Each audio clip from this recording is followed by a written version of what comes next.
32º dia. O amor satisfaz as necessidades sexuais. O marido deve cumprir os seus deveres conjugais para com a sua mulher e, da mesma forma, a mulher para com o seu marido. 1 aos Coríntios 7:3.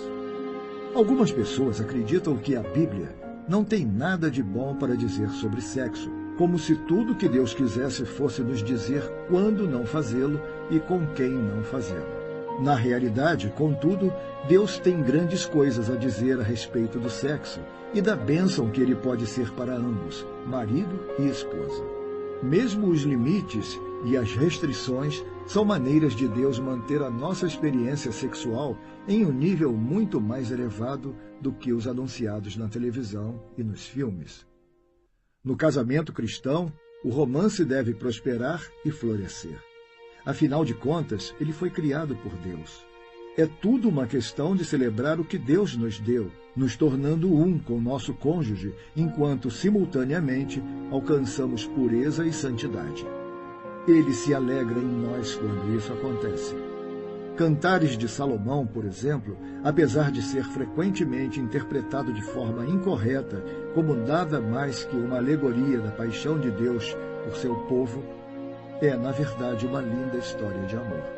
Ele descreve o ato sexual entre o marido e a esposa em detalhes poéticos, mostrando como um corresponde ao outro.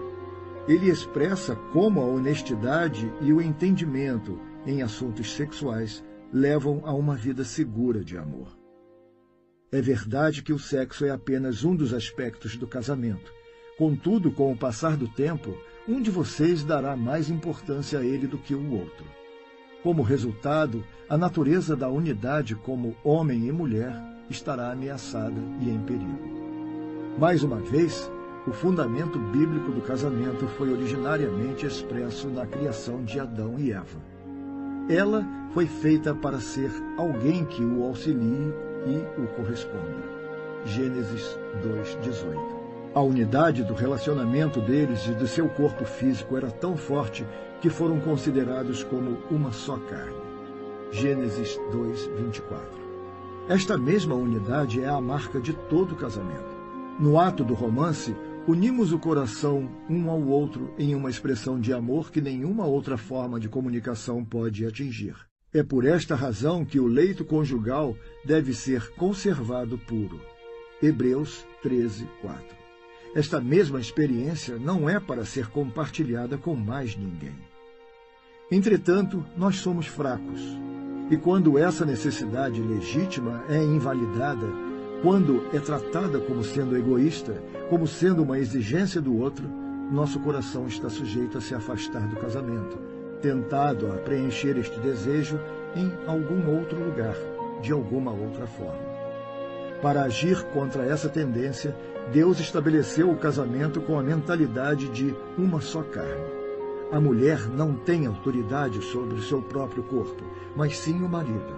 E também, da mesma sorte, o marido não tem autoridade sobre o seu próprio corpo, mas sim a mulher. 1 aos Coríntios 7:4. O sexo não é para ser utilizado como uma negociação. Ele não é algo que Deus nos permite reter sem consequências.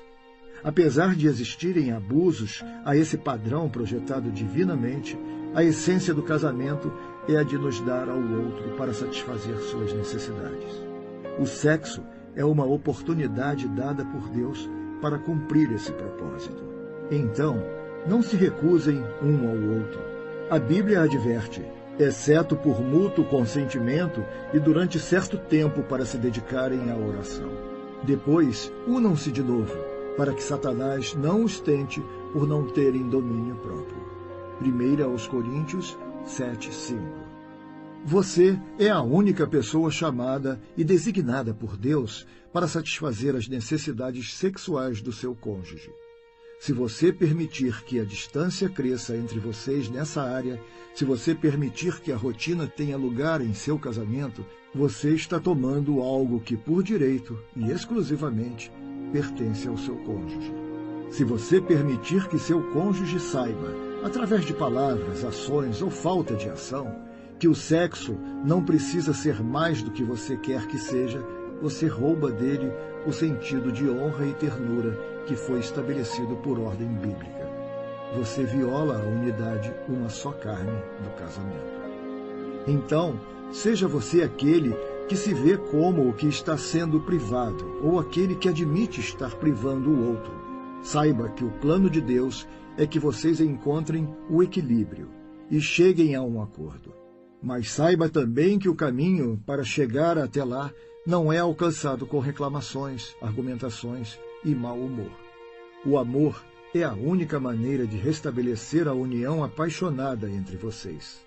Cada um dos aspectos que o desafio de amar aborda, paciência, bondade, generosidade, atenção, proteção, honra e perdão, terá um papel na renovação da intimidade sexual de vocês.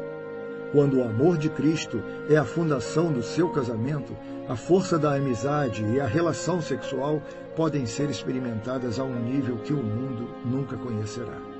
Vocês foram comprados por alto preço. Deus declarou. 1 Coríntios 6:20. Ele colocou o seu amor em você e fez tudo para lhe fazer desejá-lo. Agora é a sua vez de pagar o preço do amor para ganhar o coração da sua esposa ou do seu marido. Quando agir assim, você sentirá a felicidade absoluta que flui quando o sexo é feito por todas as razões corretas. E, como se não fosse suficiente, você também terá a oportunidade de glorificar a Deus com o seu próprio corpo. 1 Coríntios 6:20. Que bonito! 32º dia.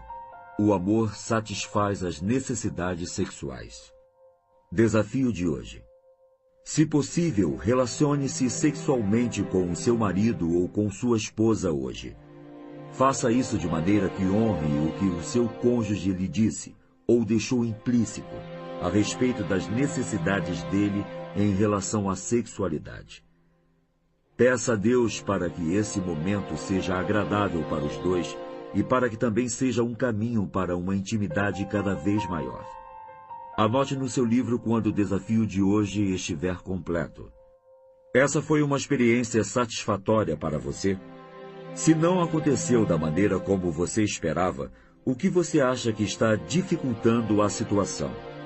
Você já se comprometeu em levar isso a Deus em oração? Se foi bênção para os dois, o que você pode aprender com isto para o futuro?